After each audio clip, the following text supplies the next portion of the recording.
या मंडळींना शिकवण्यापासूनच आमच्या शिक्षकी पेशाचा आरंभ झालेला आहे. अशा मंडळींच्या पैकी मनोरकर मला वाटतं 1956 ला ते मॅट्रिक झाले, बरोबर आहे. त्याचा काही नेम नाही, मास्तराला काही चुकूच नाही असं उत्तर दिलेलं नाही. पण माझी आठवण बरोबर असेल तर 1956 ला मनोरकर हे ग्रॅज्युएट हे मॅट्रिक झाले. आता मनोरकरांचा सत्कार म्हटल्याच्या नंतर तुम्हा मंडळींच्या विषयी सगळंच चांगलं बोलायचं म्हणजे फार कठीण आहे. पण लोकांच्या अपेक्षा अशा चमत्कारिक आहेत की तुम्ही खरं बोला आणि चांगलं बोला. आता खरं बोलायचं कसं बोलायचं, या कार्यक्रमाच्या विषयीची सगळी कल्पना अंजनी करणे 4-5 दिवसापूर्वी दिली. असा असा कार्यक्रम घ्यायचा ठरलेला आणि तुम्हालाच यायला पाहिजे. आता मला यायला पाहिजे म्हणजे मी कुठून येणार. मी आज मनमाडला यायला निघतोय, तिथून ठाणे, मालेगाव, पुणे असं आटोपून मी 4 तारखेला येणार नांदेडला. 4-5 कॉलेजची कामं करणार आणि 5 निघणार पुन्हा मुंबई. 6, 7, 8 मुंबई असा उद्योग करीत मी हिंडतो आहे. सामान्यपणे भिकारी मंडळी जशी दर 2-4 दिवसाला एक गाव बदलतात, तसं मी दर 2-4 दिवसाला एक गाव पाहून येतो. तसंच कुठं महिना 15 दिवस आधी कळवलं तर तुम्हाला वेळ देता येत. आमची मंडळी परमहंस पदाला जाऊन पोहोचलेली आहे. त्यांना किद्दा जरी सांगितलं की मी यावं अशी तुमची जरी इच्छा असेल तर मला एक महिनाभर आधी तुम्ही कळवा, म्हणजे मला माझा टाइम टेबल आखता येतो. त्यांची अडचण कशी आहे की महिनाभर आधी त्यांना त्यांचा टाइम टेबल आखता येत नाही. त्यांचं टाइम टेबल असेल 2-4 दिवसामध्ये झपाट्यानं बसतात. करणार काय.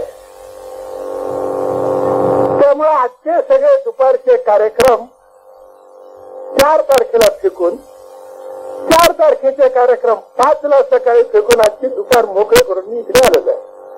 अर्थात हे काय कोणावर उपकार करून म्हणून आलेलं नाही, मनोरकरांच्यासाठी आलो.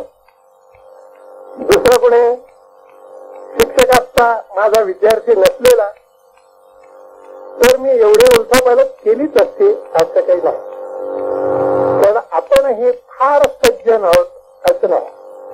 माझी काही स्वतःची सर्जे गुरुजी प्रमाणे सज्जन म्हणून जगभर गाजण्याची इच्छा नाही. महाकवी जो गालिब होता, मिर्झा असदुल्ला खान गालिब, हा उर्दूचा महाकवी. सबंध त्यावेळेच्या दिल्लीमध्ये गालिबची कविता सर्वमान्य. त्यावेळेचा मोगल सम्राट बहादूर शाह जफर हा गालिबचा चाहता, गालिब हा राजकवी. एका गालिबच्या चाहत्याची कवींची मैफल तिथं बसलेली असताना एकाने उठून असं सांगितलं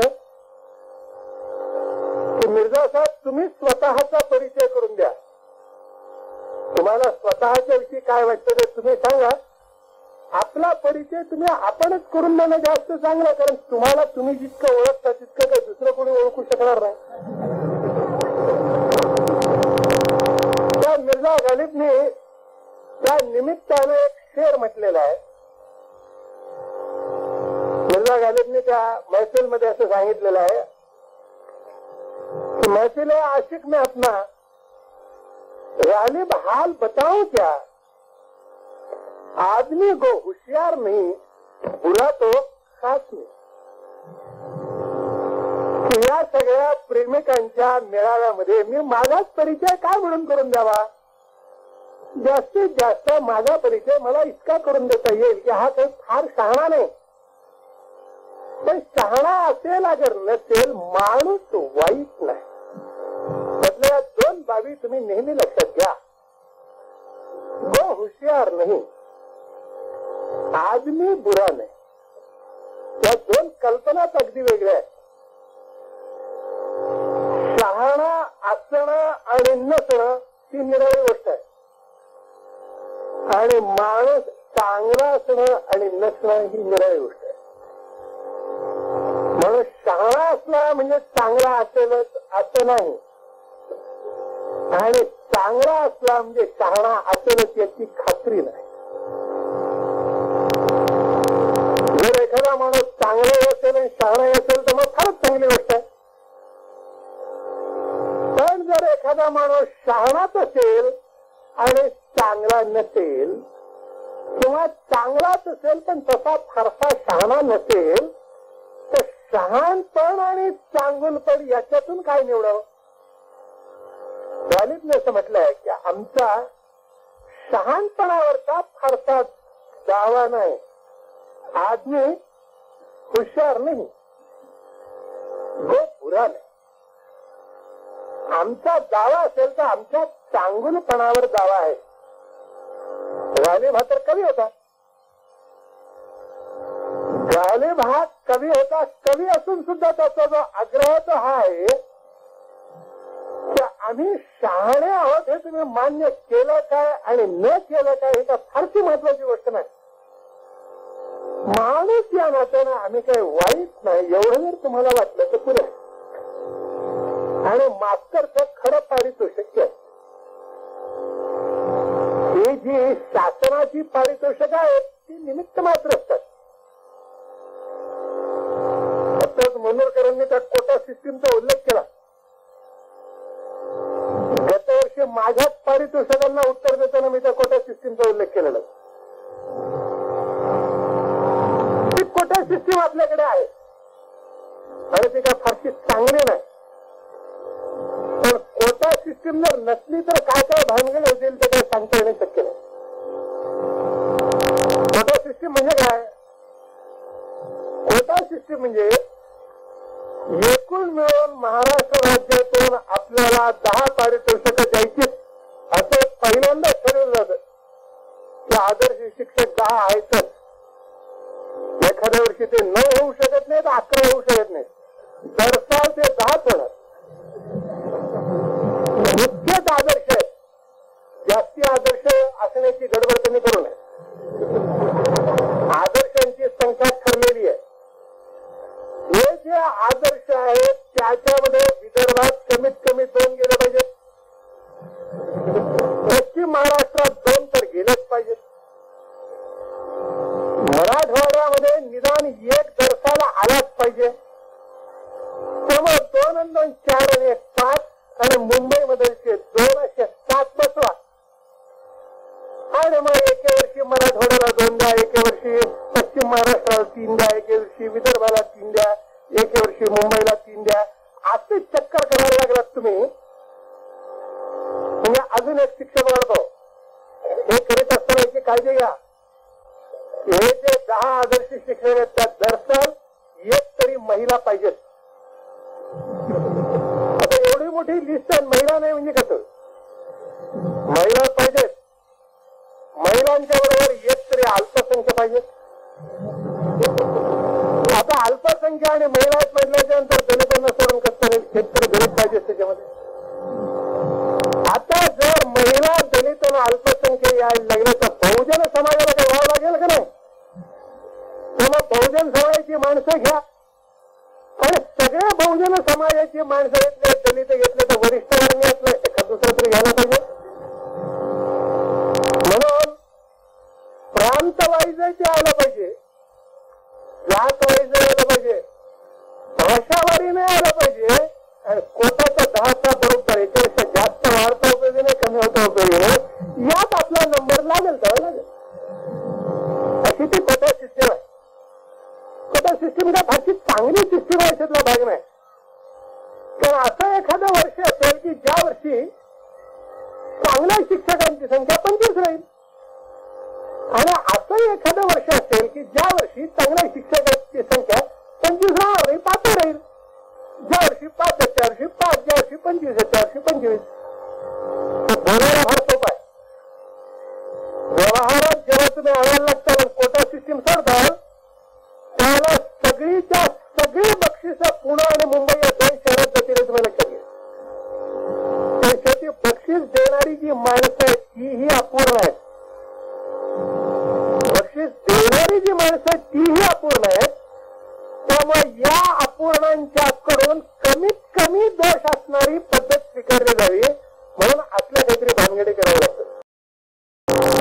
पारितोषिकाचा अर्थ इतकाच आहे की ज्या मंडळींना तुम्ही महाराष्ट्रातल्या चांगल्या शिक्षकांच्या पैकी म्हणाल त्यांच्यात आम्ही आहोत.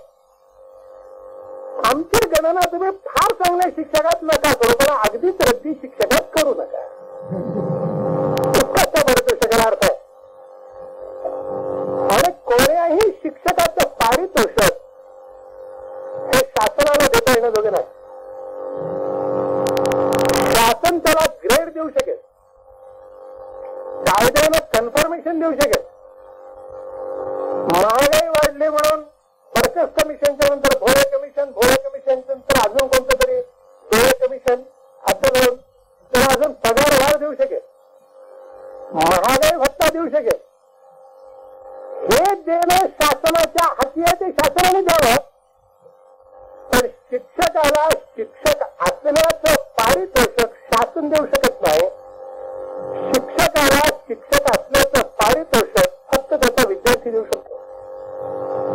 विद्यार्थी हाच त्याचा पारितोषिक असतो. आज वर्गामध्ये असणारा विद्यार्थी नव्हे, पण त्याची अडचण आहे. खरं त्याला बोलता येणं कठीण आहे आपल्या मास्तराच्या विषयी. हा जो वर्ग सोडून गेल्याच्या नंतर 10 वर्षाने, 15 वर्षाने, 20 वर्षाने तो विद्यार्थी भेटतो तुम्हाला.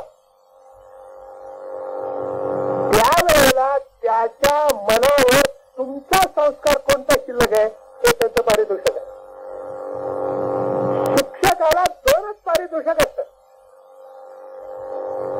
एक विद्यार्थ्यांनी संपली असं मी कधी समजलं नाही.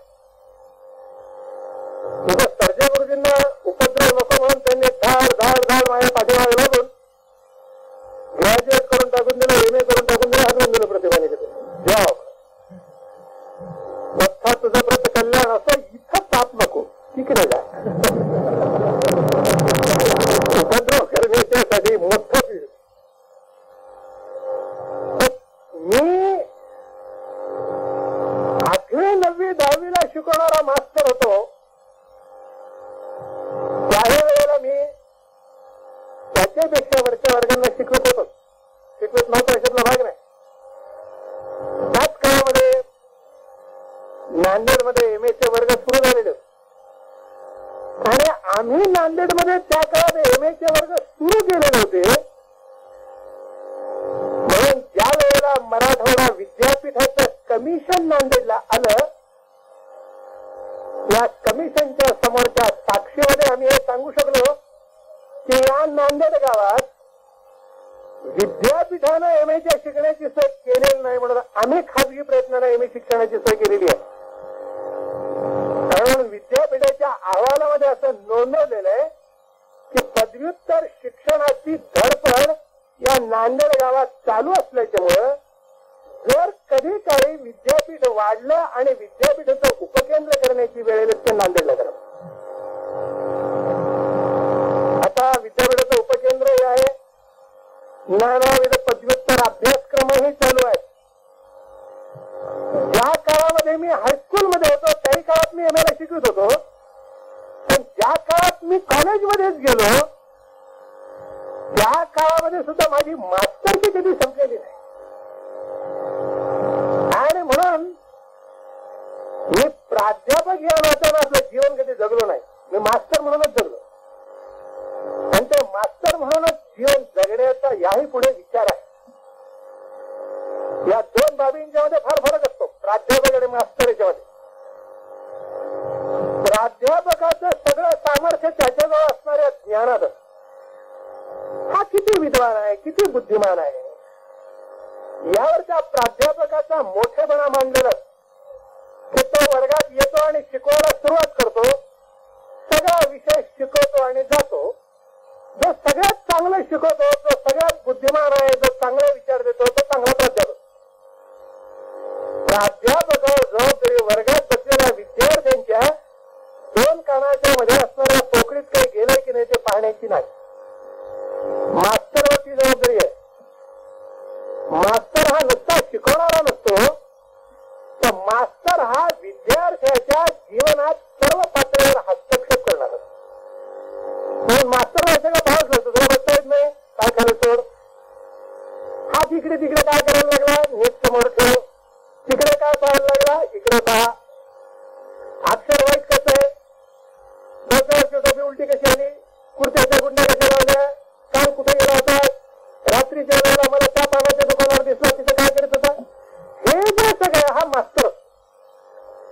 मी मास्तर म्हणूनच जगलेलो आहे. तुम्ही असं जर मानत असाल की मी सध्या कॉलेजमध्ये आहे, प्राचार्य आहे आणि एम एला शिकवतो म्हणून मी फक्त वर्गामध्ये शिकून बाहेर येईल, हे मी कधीच केलं नाही. आजही वर्गात गेल्याच्या नंतर हे सगळं चालत असतं. तिकडे काय बाहेर लागला, माझ्याकडे बाहेर काय पडलंय, इकडे पहा, शाळेतली चप्पल खाली सोडून मांडे काय घालून बसला, तुला बसता ते सगळं चालूच आहे. आणि परमेश्वराची दया अशी आहे की उरलेल्या प्राध्यापकांना काहीही त्रास हो, मला काय अजून विद्यार्थ्यांनी हे विचारलेलं नाही. प्राचार्य महोदय, या भानगडीत तुम्हाला पडून करायचं काय, तुमचं तुम्ही शिकवायला व्हाल आहे असं काय मला विचार सांगितलेलं नाही. मी स्वतःला मास्तर मानूनच चाललेलो आहे. माझ्या विद्यार्थ्यांनी हे मला मास्तर म्हणूनच मानलेला आहे. मजेदार मजेदार मजेदार घटना सारख्या घडत राहतात. म्हणून मी तुम्हाला सांगितलं की शिक्षकाची पारितोषिक दोन. एक पारितोषिक विद्यार्थ्यांनी मानलेलं असतं आणि दुसरं काही शिक्षकांनीच मानलेलं. कॉलेज मधून चालू होतो तर माझी चाल थोडीशी इतरांच्या पेक्षा वेगळ्या नाही. समोर आमच्या दोन विद्यार्थ्यांनी चाललेले आहेत. त्या विद्यार्थिनींना याचा पत्ताच नाही की मी पाठीमागून यायला. त्या आपापसात काय बोलत होत्या, एकीला दुसरीला विचारलं की काय किती वेळ वाट पाहत बसायची, लवकर मिळायला काय झालं. ती दुसरी म्हणली ते मेळा वर्गात बसलेला होता ना,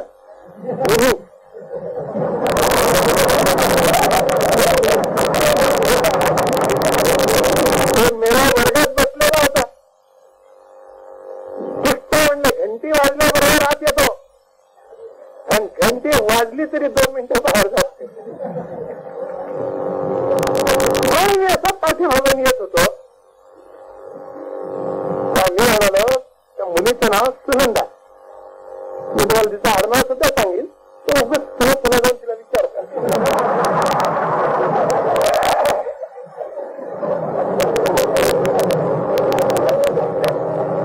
पण मी तिला म्हणालो, आता मागून चालू होतो, ठीक आहे काही हरकती नाही, तू दुष्ट म्हणलेस तरी हरकती नाही, पण वर्ग सोडून बाहेर पडण्याच्या प्रयत्नात मात्र तू लागू नको, मी हातपाय मोडून टाकून दे. मला काही ती मुलगी हे म्हणाली नाही की मी 18-19 वर्षाची तरुण पोरगी, तुम्ही मास्तर आणि तुम्ही तरण्याचा त्या पोरीला भरतडकीवर तुझा हात मोडतो पाय मोडतो असं म्हणा होतं. काय म्हणले, ती लाजली पळून गेली. समजा तिनं तिच्या बापाला जरी सांगितलं असतं की काल कुरुलकर मला हातपायच मोडतो म्हणाले, तर तिचा बाप काय म्हणला असता, बाप एवढंच म्हणला असता गमत आहे ते काय हातपाय मोडीत नाही. बाप मला येऊन हे म्हणाला नसता की का आमची पोरगी तरुण आणि तुम्ही तिला भरतडकीवर बोलता, ते काय प्रदिष्ट करून, आणि शिवाय बाई माणसाला धमकी देता तुम्ही हातपाय मोडतो म्हणून. द्यायचीच असेल धमकी तर मी पुरुष आहे तुम्ही पुरुष आहात, आपण दोघं जण कुस्ती घेऊ, असं काय त्याचा बाप म्हणतो. माझ्या विद्यार्थ्यांना मी जे काही बोललो त्याची तक्रार विद्यार्थ्यांनी आपल्या बापाला केली नाही. आणि एखाद्या विद्यार्थ्यांनी कौतुकानं बापाला सांगितलं आज असं म्हणलंय, बाप मला कधी घेऊन काय बोलला.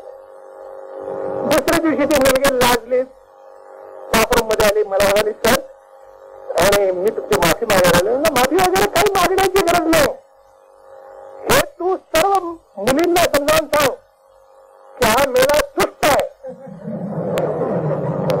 हा घंटी वाजल्याबरोबर वर्गात येतो आणि पुढची घंटी वाजली तरी 2 मिनिटं बाहेर जात नाही आणि वर्गातून बाहेर जाण्याचा प्रयत्न केला तर हात मोडतो पाय मोडतो. हे पारितोषिकच आहे, याला आम्ही निंदा समजत नाही, कारण हे मास्टरचं कामच आहे वेळेवर जाणं. मिनिटं वाजलेले आहेत, लगेच तर आहेत काय मुलांच्या चर्चा आज तरी आहेत की नाही, काल तर कुठे गेले होते की कोणाला माहिती. मग 5 मिनिटांना मास्तर दुलत येत आहेत. 10-5 मिनिटं शिकवल्याच्यानंतर मास्तर म्हणतात आज माझं मनच लागत नाही, तर मीच चालतो. वर्गातल्या पोरांचा 50 मिनिटाचा वेळ वाया घालवण्याचा अधिकार तुम्हाला नाही. ही मास्तरची जबाबदारीच आहे की वेळावर वर्गात गेलं पाहिजे, वर्गात शिकवलं पाहिजे, वर्ग संपेपर्यंत शिकवलं पाहिजे. मुलांना वर्गाच्या बाहेर जावं वाटणार नाही असं शिकवलं पाहिजे. त्यातला एखादा कच्चा मडका वर्गाच्या बाहेर जाऊ लागला तर त्याला वर्गाच्या बाहेर जाण्याची भीती वाटली पाहिजे. हाच मास्तर आहे. प्रोफेसरच्या वर्गात कोणी येतो, केव्हा येतो, केव्हा निघून जातो. प्रोफेसर शिकवण्यातच चालली नसते. त्याचं काही सुखदुःख नाही. म्हणून मी नेहमी सांगत असतो की माझ्या विद्यार्थ्यांनी माझ्या पाठीमागे असं म्हणावं, भयंकर कटकट होते. कारण असताना नसताना, कोर्सला असो नसो, शिकविणं चालूच. वर्षभर संपत नसे शिकवणं. आम्हाला पेरलं तेवढं आम्ही उचललं, उरलेलं राहून गेलो. असं माझ्या विद्यार्थ्यांनी म्हणावं. माझ्या विद्यार्थ्यांनी असं म्हणायचं ऐकतो आम्ही, फार शहाणे होते म्हणून. पण सर्वांना महाराष्ट्रभर हिंडत होते. आम्हाला काही योगच आलं नाही शिकण्याचं. ही कीर्ती, शिक्षकाची ही कीर्ती त्याच्या विद्यार्थ्यांच्या मनात शिल्लक आहे की चांगला होता म्हणे पण आम्हाला काही शिकवलं नाही. त्याच्यापेक्षा आम्हाला जे आवश्यक होतं ते आणि आवश्यक नव्हतं ते भरभरून काही असलं, आम्हाला पेरलं तेवढं आम्ही घेतलं, ही कीर्ती शिल्लक राहणं हे शिक्षकाचं भाग्य आहे. तुमच्या हाताखालून गेलेले विद्यार्थी 10 वर्षाच्या नंतर, 15 वर्षाच्या नंतर, 20 वर्षाच्या नंतर ज्या वेळेला त्यांचं काही बरं वाईट करणं तुमच्या हातात राहत नाही. उलट किती वेळा तुमचंच बरं वाईट करणं त्यांच्या हातात राहतं. बुरा नाही, फार चांगला इंग्रजी काही मी शिकू शकणार नाही, पण हिसाबाचं जे इंग्रजी आहे रामायण जेव्हा हे पास जेव्हा झाला तर आता त्याला त्याची एक प्रचंड लाज. आपण याच्या हाताखाली 6 महिने फुकटच शिकलो, रोज 5 दीड तास.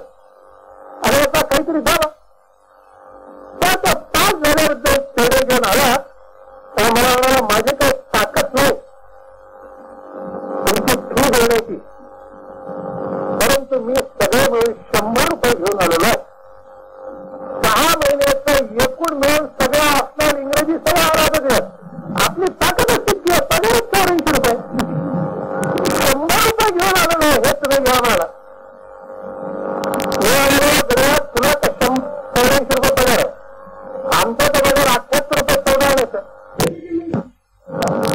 एक क्षणभर मला असा मोह झाला की माझं लग्न झालेलंच होतं, मी काय ब्रह्मचारी नाही, संसार बांधलेलाच होतं. आणि आजच्या मानाला त्यावेळेला स्वस्तही होते असं म्हटलं तर 78 रुपये 14 आण्यामध्ये काही वेळेला संसार चालवणं हा यातनेचा भाग होता. मी माझी बायको नांदेड गावामध्ये 78 रुपये 14 आण्यात संसार चालवित होतो. अनेक वेळेला मंडळी असं म्हणायची की हा विक्षिप्त दाढीत वाढवतो. आणि दाढी वाढवतो काय महिन्यातून एकदा हजारात करून आम्हाला परवडत होतं, रोजच्या हजारात परवडतच नव्हती. रोज 2 आणे घ्या कुठून, रोज 2 आणे द्यायला पैसे गेले होते. 78 14 आण्याचा टोटल पगार होता, महिन्यातून एकदाच हजारात करतो. औरंगाबाद संमेलनाला गेलो 57 साली, साहित्य संमेलनाचा कार्यकारिणीचा सभासद होतो. इकडे अनंत काणेकर, इकडे वालगोकर, मध्ये मी सन्माननीय पाहुण्यांच्या उतरण्याच्या सोयीत. आमचा जो होता काय त्या काळात कुर्त्याच्या खाली बनियान वापरीतच होतं. त्याला अंगात एक शर्ट, चप्पल आणि एक धोतर नेसणार होतो.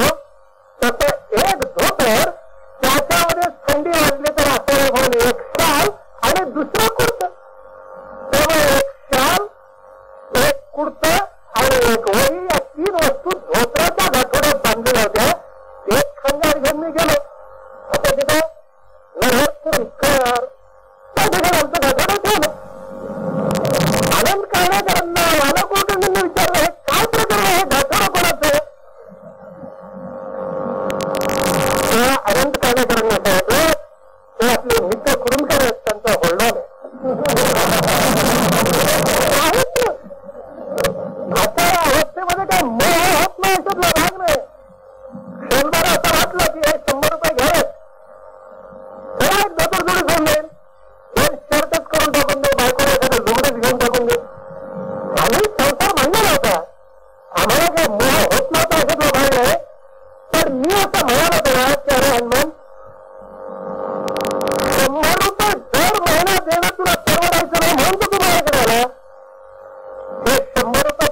दिले तर ते मी खर्चून टाकून देऊ, त्यातलं काही शिल्लक राहणार नाही, ते पैसे मी घेणार नाही. त्याच्याऐवजी मी तुझ्या डोक्यावर कर्ज ठेवतो. कर्ज हे आता तू मालेगावला आणि मालेगावला गेल्यानंतर त्या ठिकाणचा एखादा दरिद्री अर्धा पोटी आता गरीबाचा मुळे हुडकून काढ आणि त्याचं सगळं शिक्षण कर. त्यावेळेला या शिक्षणाचा खर्च 100 रुपये लागला की 100च्या वर लागला हे सगळं मानू नको. आयुष्यात कधीतरी नोटांच्या गणिताच्या वर जाणं शिकायला पाहिजे, त्याच्याशिवाय मास्तर हा मास्तर होत नाही. नोटांच्या गणितात पडला त्याला इंग्रजाला कापसाचे धंदे करायला पुष्कळ वाव आहे. आणि एका जरी असला तरी सरहद्दीच्या पलीकडे कापूस नेऊन पोहोचणे हे जास्त फायद्याचं आहे. त्याला या धंद्यात येऊ शास्त्रकीच्या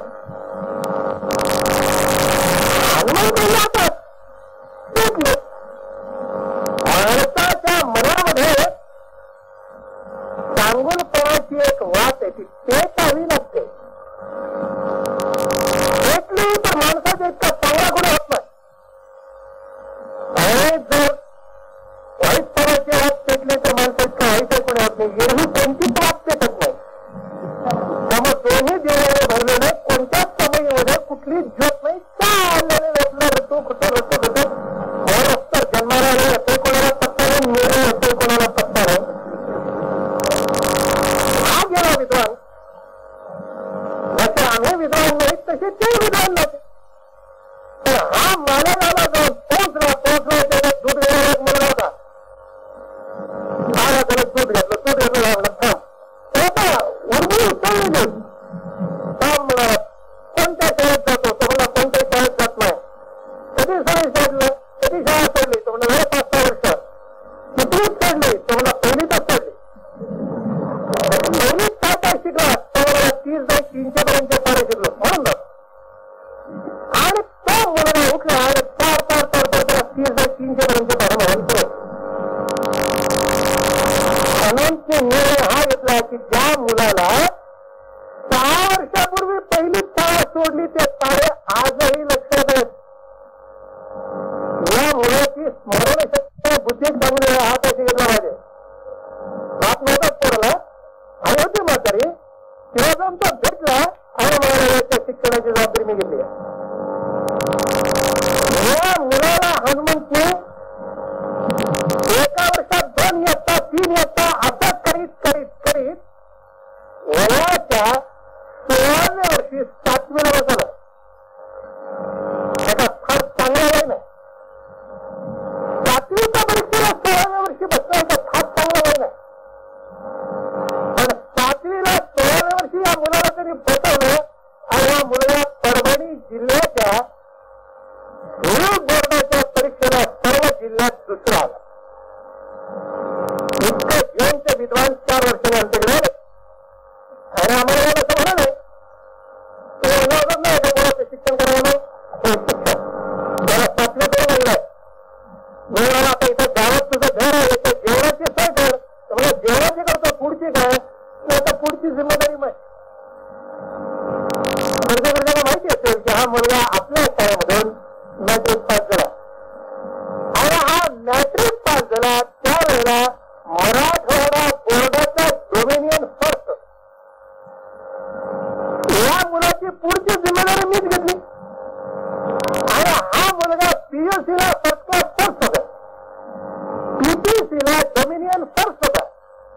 पीयूला आम्ही याला नेमकं केलं त्याला मी युनिव्हर्सिटी सिनेटचा मेंबर होतो. तर मी इंजिनिअरिंग कॉलेजच्या प्रिन्सिपल वगैरे भेटून सांगितलं हे असं खोळ आहे, हा इतिहास आहे, याच्या वयाकडे पाहायचं नाही. घरची परिस्थितीचा आनंदच आहे सगळा, त्याचा विचारच करायचा नाही. नॅशनल स्कॉलरशिप मिळालेली आहे पण तिचे पैसे वेळेवर येणार नाहीत. म्हणून याला जितके पैसे लागतील तितके पैसे तुम्ही द्या आणि मला कळायला किती पैसे दिले. मी नांदेडमध्ये चंदा गोळापर्यंत पैसे देईल, तुम्हाला पैसे कमी बघायचे नाहीत. तर मला खांडेकर त्यावेळेला प्रिन्सिपल होते. त्याला आपण काही चिंता करू नका, मी इंजिनिअरिंग कॉलेजचा प्रिन्सिपल आहे. याला जितके पैसे लागतील इतके सगळे पैसे मी देईल. आपल्या कळवण्याची मिळण्याची गरज आहे त्या मुलाला सांगितलं तरी तुला काही मिळालं नाही तर तू कुठून करा नका. बाकी सगळी व्यवस्था मी करतो. हा मुलगा मराठवाडा विद्यापीठ बीला फर्स्ट होता. इथून याला आम्ही सवयीला पाठवला टेक्निकलला. या ठिकाणी हा एमई इलेक्ट्रिकल टेक्निकलला फर्स्टला. आणि आपल्याला माहिती असेल की 2-3 वर्षापूर्वी भारताने पहिले रॉकेट आकाशामध्ये सोडलेले आहेत. हे जे पहिले रॉकेट आकाशामध्ये सोडलेले आहेत हे जे कुंभाचं प्रक्षेपण केंद्र आहे त्याच्या एका विभागाचा हा संचालक आहे. त्याचं नाव निवृत्तीकरण. हे फळ कशाचं हे आमच्या अकलेचं फळ आहे. हे आमच्या अकलेचं फळ आहे. हे तुम्ही लक्षात घ्या. हे फळ ते 100 रुपये न घेतले. हे 100 रुपये घेतले आणि तिथे फिटम फार झाली असती तर महाशय हनुमंतराव बीएडला गेले असते. या पलीकडे इकडे तिकडे पाहिलं. हे जे पुढचा वृक्ष असतो तो छोट्याशा बीजातून बनत असतो. खरं मास्टर तत्व समोर असणाऱ्या मंडळींच्या मध्ये विकासाची क्षमता असणारी मुलं कोणती आहेत आणि त्यांच्या विकासाला अडथळे कोणते असतात मी काय करू शकतो की किती मुलं आपण घडवली किती जणांची जीवना आपण बनवली हे मानत की न मानत याचं मला असणारं समाधान हे मला माझं पहिलं पडतं सगळं. आणि माझ्याविषयी मुलांना वाटतं जे काही कौतुक असेल आदर असेल ते ज्या काळामध्ये त्यांचं बरोबर माझ्या हातात काही झालं नसतं त्याही काळात शिल्लक राहिलं असतं ते दुसरं पारितोषिक आहे. ही जी मास्टरला मिळणारी पारितोषिक आहे त्या मानाने शासनाने दिलेल्या पदव्या आणि शासनाने दिलेली पारितोषिकांची काय किंमत. माझी इच्छा ही आहे की मनोरकरांना हा योग यावा. कुठेतरी 60 वर्षाचा रिटायर होते आणि एक ना एक दिवस 60 वर्ष लागणार मनोरकरला आठवत नाही. मॅट्रिकला मनोरकर होते त्याच वेळेला त्यांचं लग्न झालं.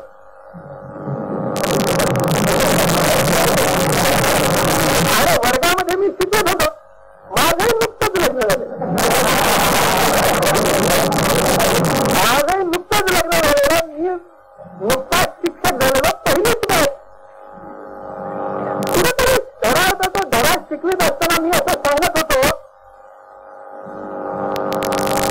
की मुलांना संसार ही अतिशय कठीण गोष्ट आहे. तुम्ही अजून तरुण आहात. तुम्ही मुलं आहात. उद्याला संसार मांडल्याच्या नंतर संसाराच्या जबाबदाऱ्या म्हणजे काय याचा तुम्हाला पत्ता लागेल.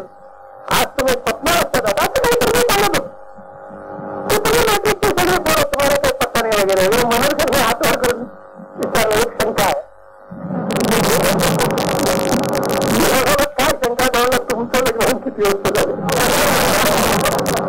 माझं लग्न 1 वर्ष झालं. आमला माझं लग्न 3 वर्ष झालं.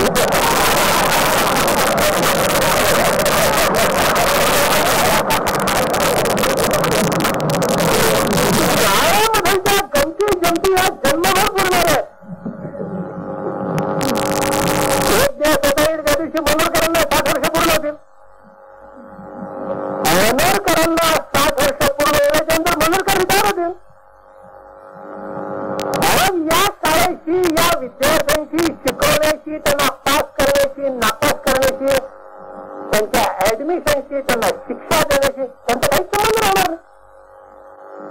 अशा एका नियुक्त काळामध्ये जेव्हा एखादा बाप आपल्या मुलाला घेऊन मनोरकरांच्याकडे येईल असं विचारेल की सर हा मुलगा आहे याला मी कोणी शाळेत गेलो.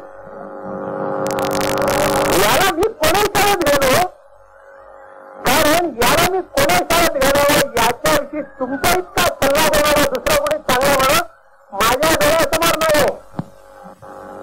आम्हाला शिकवलं तुम्ही आमचा विश्वास आहे तुमच्यावर. तुम्हाला सगळ्याच शाळा माहिती आहे. हा माझा मुलगा उद्याचं कल्याण व्हायचंय याला कोण्या शाळेत गेलो तुम्ही सांगाल त्या शाळेत घालतो. तुम्ही सांगाल त्या विषय देतो.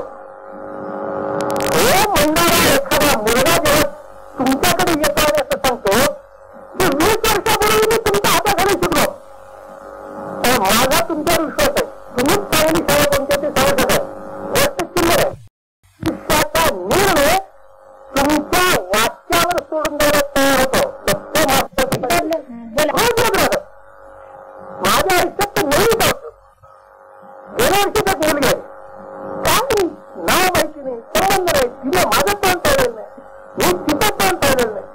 आणि आपल्या बापाला गेला मी रात्री 8 वाजता गेले. मी मीटिंगला गेलो, सगळं आता पण घरी येतात हे विधान बसलेलं बाजूला. आला बरोबर विचारलं त्या बापाला दिशा का कोण तुम्ही? बाप हुशार माणूस काय ठरवलं मी तुमच्याकडे बापाची गेली जिम्मेदारी सगळी. त्याच्यात मुलीला विचारलं कोण होतो? बाई म्हणायला लागल्यात की अजून जेवण झालेलं नाही, जेव्हा मग सांगतो. तर आधीच आमच्या मास्तरची सुरुवात झाली. आत्ता दुसरे जेवण करून बाहेर आलो. त्यापर्यंत 8:30 वाजलेलं होते. म्हणलं ठीक आता जेवण झालं, आता तू कोण सांग? काय नाही, कोण काय वगैरेचा काही मुद्दा नाही, एका मुद्द्यासाठी मी इथं थांबलेलो आहे त्यांच्याबद्दल. म्हणलं सांगा. माझं मॅट्रिक सर्टिफिकेट पास. मार्क बरे आहेत. मार्क बरे आहेत, 74% मार्क आहेत. मी फर्स्ट क्लास आहे. हा मुद्दा अगदी बरोबर आहे तुझा, 74% मार्क आहेत. त्यामुळे मार्क 74% हे माझ्या वडिलांचे काही कमीच नाही. घरात जायदाद वगैरे काही नाही.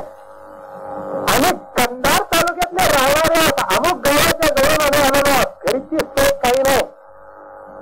प्रश्न इतकाच आहे की मला 74% मार्क आहेत. पुढच्या शिक्षणावर माझा अधिकार आहे का नाही? तुम्ही नाही म्हणून मी चालले. सांगतो तुला कोणीकडे आली, या जाऊन आली, त्या जाऊन आली, किती शिकली, आमची शिकली, तमची शिकली,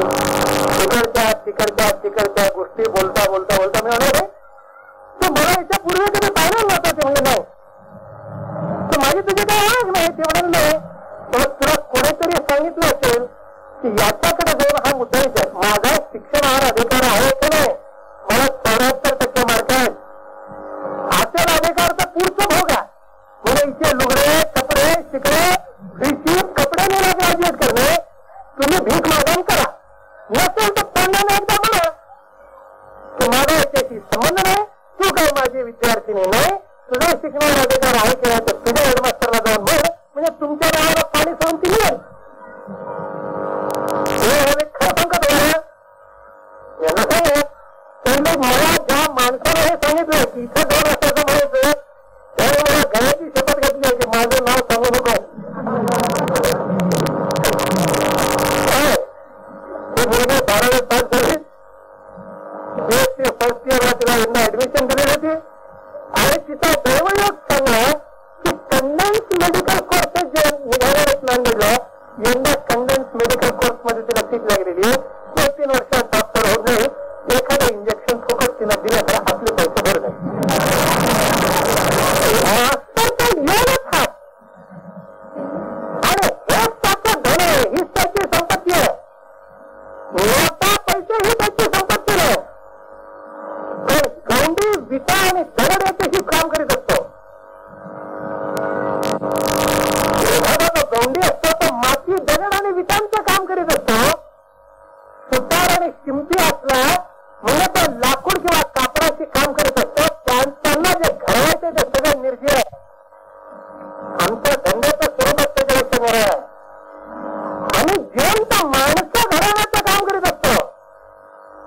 हे जिवंत माणसं घडवण्याचं काम करीत असताना जे घडवण्याची आमची इच्छा होती त्यातलं काही टक्के घडवता आलं ते सगळ्यात मोठं समाधान. पण निदान जी इच्छा घडवण्याची होती त्या इच्छे खातर आपल्याजवळ असणारे सगळे ताकद पणाला लावताना एवढं समाधान जरी आपल्याला मिळालं तरी पुढे. आणि हे त्या मास्तरचं समाधान आम्ही पोरांना शाळा करू शकत नाही. मुलांना शाळा करणं हे आमच्या ताकदीतलं नाही, तर बापाच्या ताकदीतलं नाही तर आमच्या ताकदीतलं नाही. बाप सुद्धा मुलाला शाळा करू शकत नाही. त्याची शाळा होण्याची क्षमता आहे, त्याची शाळा होण्याची सोय आम्ही करू शकतो. 2 वर्षी सातारा आता इकडून तिकडून रस्ता खात मार खात इकडून तिकडून जातो. सातारवाचा त्या ठिकाणी अमेरिका घालचा आमचा एक मित्र दांडेकरांना भेटायला आले होते. एक विश्वास दांडेकर म्हणून तिथे LICचे मोठे अधिकारी आहेत. तिथं भेट गप्पा निघालाय. गप्पा मारता मारता त्या अमेरिकेतल्या मित्राने डॉक्टर पाटे असं त्याचं नाव, तर मला म्हणाला की मी तुम्हाला एक गोष्ट सांगतो. मला तात्पुरतं बसलो, सगळे प्रोफेसर. तुम्हाला मी तुम्हाला एक गोष्ट सांगतो आणि ती समजली आहे का म्हणून विचारतो. तुम्ही आता जर म्हणालात की ती समजली आहे तर ती तुम्हाला समजली नाही हे मी सिद्ध करून दाखवतो. म्हणजे आढळून नाही का? आणि जर तुम्ही समजली नाही म्हणालात तर कुठं समजली नाही हे तुम्ही मला सांगा. मग मी तुम्हाला बुद्धी किती याचं उत्तर देतो. तुम्हाला गाडो समजले. तुम्ही गोष्ट सांगा. आम्ही समजली म्हटलं म्हणजे तुम्ही ती आम्हाला समजली नाही समजावून सांगणार. आणि आम्ही समजली नाही म्हटलं म्हणजे मग तुम्ही आम्हाला बुद्धी नाही म्हणणार. तुम्ही गोष्ट सांगितली. तुम्हाला सांगतो तुम्हाला किती जणांना समजते तर काय नाही. साधी गोष्ट आहे. भारताबद्दलचे प्रसिद्ध गणिती रामानुजन हे लहान होते, 5-6 वर्षाचे. त्यावर त्यांचा बाप त्यांना शाळेत घेऊन गेला. 7 वर्षाचा. त्याकडे आजच्यासारखी परिस्थिती नव्हती की कोणत्याही वर्गात जायचं असेल तर मागच्या वर्गातला दाखला, लिहायचं सर्टिफिकेट, काउंटर सिग्नेचर ही कटकट नव्हती दाखला. पहिल्या वर्गात नेण्याच्या नंतर त्या मुलाची चाचणी केली जात असे. त्याची अक्कल कोणत्या वर्गाची कोणत्या वर्गात न करायला जात असे. रामानुजन घेऊन रामानुजनचे वडील गेले. मुख्याध्यापक म्हणाले याला वर्गात ऍडमिट करायचं.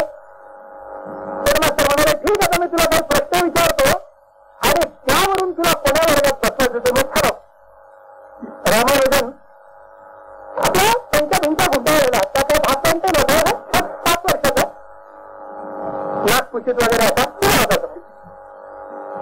त्याने विचारलं मुख्याध्यापकांनी त्याला, अरे मला भावतो असं कर, तुला एकच मला नेता होतात काय? हा मला येतात. त्याने एका पाठीवर असं क्रमाने 1, 2, 3, 4, 5, 6, 7, 8, 9, 10. रामानुजन म्हणलं कशावर करायचे?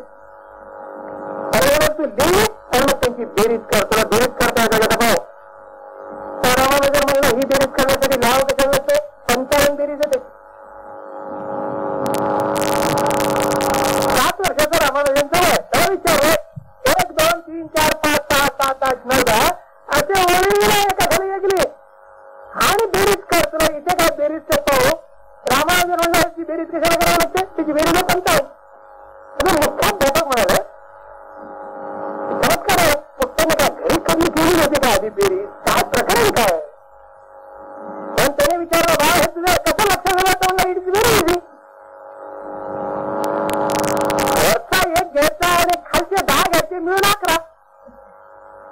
पुढे वरचे 2 घ्यायचे, खालचे 9 घ्यायचे मिळून 11. पुन्हा 3 घ्यायचे, खालचे 8 घ्यायचे मिळून 11. आता 11च्या जोड्या झाल्या 5. Add 1 to 10 is 11, 2 to 9 is 11, 8 to 3 is 11. So in all, 5 and 11 is 55. It is so easy. त्या मुख्याध्यापक असं म्हणाले तुला कोणत्या वर्गात बसण्याची इच्छा आहे? हा म्हणला तुमच्याकडे किती वर्ग आहेत? ते म्हणलं बिगारी 1ली, 2री, 3री, 4थी. हा म्हणला मी 4थीत बसतो. मुख्याध्यापक म्हणलं बसा. कुठेही बसा. तुम्हाला ज्या वर्गात बसायचे त्या वर्गात बसा. आता मी तुम्हाला विचारतो ते ही गोष्ट तुम्हाला समजली आहे काय? कारण ही जर समजली असेल तर 1 ते 100ची बेरीज तुम्हाला करता येईल पाहिजे.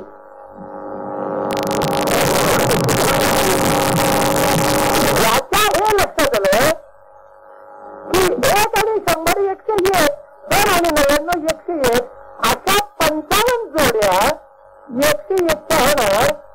तेव्हा 101 गुणिले 55 मग 5050 7050 ही 1 ते 100ची बेरीज आहे.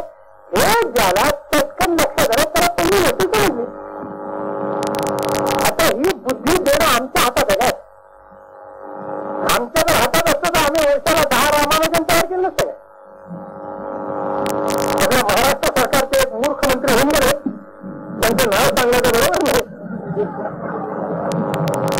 तांबे जन्म शताब्दी होती. तांबे जन्म शताब्दीच्या निमित्तानं म्हणाले की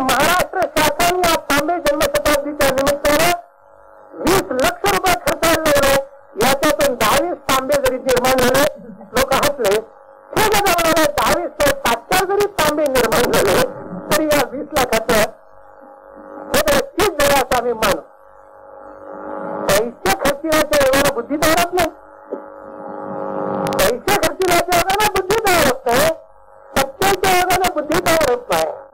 भीतीच्या दर्पणाच्या योगाने बुद्धी तयार होत नाही. लोभाच्या योगाने बुद्धी तयार होत नाही. हे परमेश्वराचाच देण आहे. ते आमच्या हातात घेतलं नाही. त्याच्या मुलाच्या बापाच्या हातात घेतलं नाही. त्याच्या पुढे जाऊन सांगतो त्याच्या मुलाच्या हातात घेतलं नाही. आमच्या हातातलं काय आहे, त्याच्या जवळ जे काही आहे ती क्षमता संपूर्ण त्याची उभारून येईल असं वातावरण त्याला देणं इतकं पण ताकद आहे. एखाद्याची कवी होण्याची ताकद आहे तर आम्ही गणतज्ञ नाही करू शकणार. एखाद्याची चित्रकार होण्याची ताकद आहे तर आम्ही कवी नाही करू शकणार. एखाद्याची विज्ञानवेत्ता होण्याची ताकद आहे तर आम्ही इतिहासकार करू शकणार नाहीत. आणि एखाद्याची काळीच होण्याची ताकद नाही. मास्तर करीत काय असतो, तुमच्यामध्ये असणाऱ्या सुप्त सामर्थ्याचा शोध घेतो. तुमच्यामध्ये असणाऱ्या क्षमतेचा शोध घेतो. जी कोणती क्षमता तुमच्यामध्ये आहे तिचा विकास व्हावा याची तो काळजी घेतो. माझ्या विद्यार्थ्यांच्या जवळ जी कोणती क्षमता होती त्याचा शोध मी घेतलेला आहे. माझ्या विद्यार्थ्यांच्या मध्ये जी कोणती क्षमता होती त्याच्या विकासाचा प्रयत्न मी केलेला आहे. मला जेवढं यश यावं अशी इच्छा होती तेवढं कधीच आलं नाही. पण माझ्याजवळ जेवढी ताकद होती तेवढं प्रयत्न करणं माझ्या हाती होतं. तेवढं मी केलंय. इतकं समाधान जर असलं तर मग मास्तरला सुखानं म्हणायला काय हरकत. आपण सगळेच जण फार मोठे शहाणे असू याची गरज नाही. शहाणा असणं हे आवश्यक आहे. आणि शहाणपण तुमच्याकडे कितीही असलं तरी शहाणपण सांभाळण्यासाठी लागणाऱ्या चारित्र्याचा जोर जर तुमच्याजवळ नसेल तर ते एकच शहाणपण सत्तेच्या समोर फक्त नमायला शिकतं. आणि नमन करत असताना ते नमनच कसं योग्य याची समर्थन करायला शिकतं. शहाणपण कितीही जरी असलं तरी ते भाड्याने विकत घेता येतं. आणि ज्यांच्याजवळ सत्ता आणि संपत्ती आहे यांना भाड्याने शहाणे लोक आपल्या भोवताली आरत्या ओळखण्याच्यासाठी विकत घेऊन नोकरीला ठेवणं हे कठीण नसतं. शहाणपण महत्वाचं आहे. पण हे शहाणपण महत्वाचं असलं तर या शहाणपणापेक्षाही जास्त महत्वाचं काय असेल तर ते चारित्र्य आहे.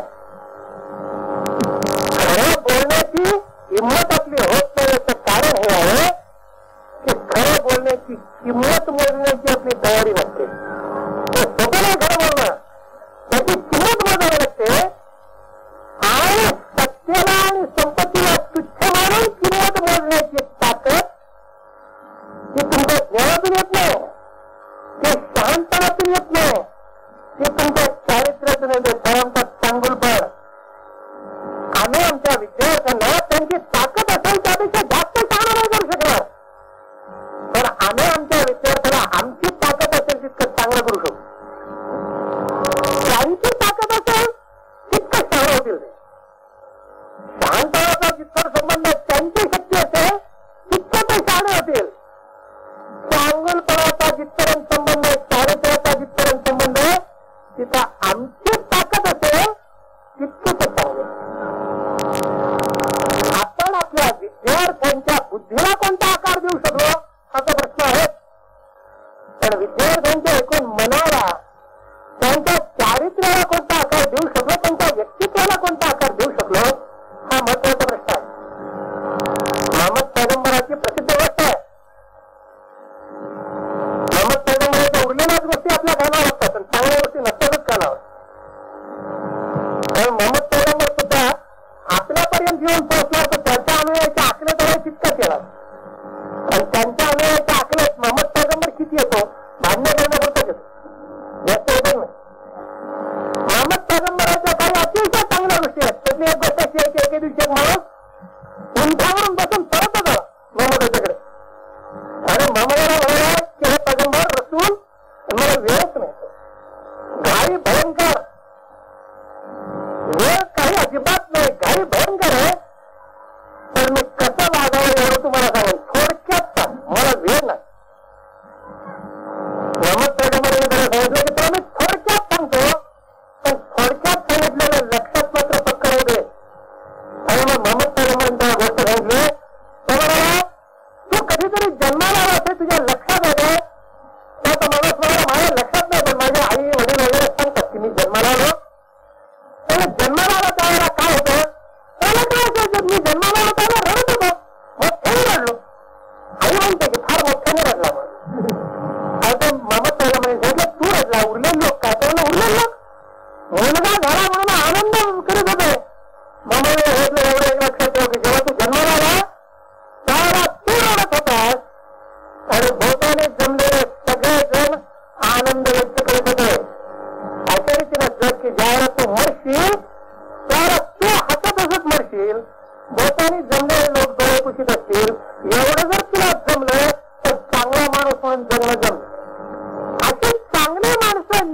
करीत मरताना जर त्या शिक्षकाला हसत हसत मरता आलं आणि सगळ्या गावाने घंटावर का होईना त्याच्या नावाला रडलं तर ते सगळ्यात मोठं करायचं सगळं मनोरकरांना हे गाव घडवण्याची ही पिढी घडवण्याची जी संधी मिळाली त्याची सगळी त्यांच्या मनाला